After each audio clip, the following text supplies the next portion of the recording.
Matagal-tagal na rin nung huli ako nakakain ng kantong fried chicken. Isa ito sa madalas kong kainin dati nung nagtatrabaho pa ako. Kaya nung may nadaanan kami dito sa Kawit, Cavite, syempre food trip ulit tayo. Alam naman natin na ang kantong fried chicken ay isa sa paboritong pagkain ng maraming Pilipino. Lalo na ng mga estudyante, manggagawa at mga taong gustong makatipid pero gusto pa ring mabusog. Sa panahon ngayon na halos lahat ng bilihin ay tumataas ang presyo, malaking tulong talaga ang mga murang pagkain na katulad neto. Pagkano KFC nyo, boss? Kantong fried chicken?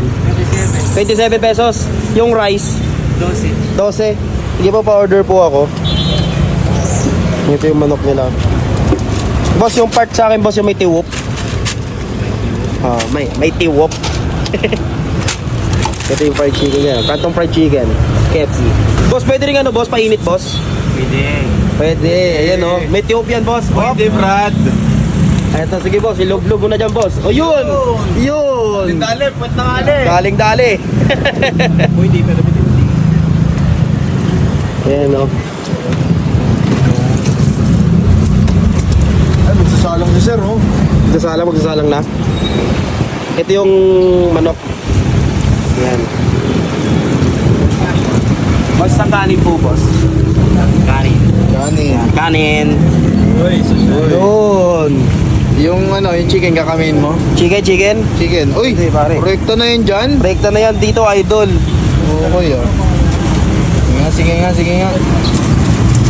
Ayun, o. Yun. Shoot sa banga. Shoot sa banga, idol. Ayan, o. Food trip man. Ano ba yung gusto mo? No. Ayan. Tapos isang kanin. Boss, bigyan daw po siya ng isang fried chicken tas kanin. Chicken, isang... Ano? Okay na? Oh. Okay na, ha? Manghingi ka ng panulak doon, sa manager. Manager, nasa likod. Yan, hingi ka dyan pang soft drinks. Hingi ka. Mapagbigay yan, mabait yan, pag nakakamera. Sino mo? Ayun, food trip kami ng tropa ko, kamusta pare? CFC. Kainin mo yung kanin.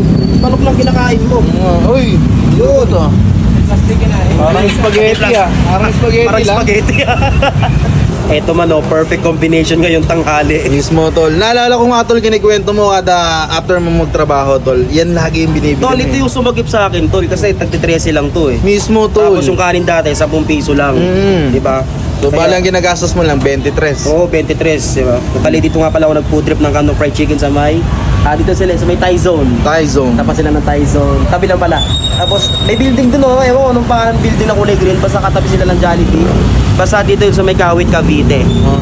Man, Uy. tignan natin man. Yeah, man. Uy, parang burger. Ano, tol? Ano masasabi mo sa lasa ng manok? Oo nga, no? Tol, compare natin sa ibang kantong fried chicken yung sa kanila may bitaw. Hop.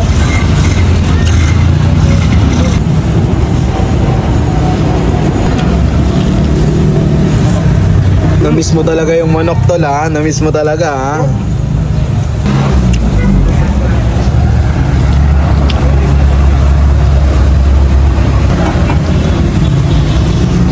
Pero kasi hindi na kailangan suka yan, tol, eh. Malakas sa idol eh. Magkano nagastos ko? 27 yung manok plus 12 pesos yung kanin. 39. 39 lang. 12 ko lang.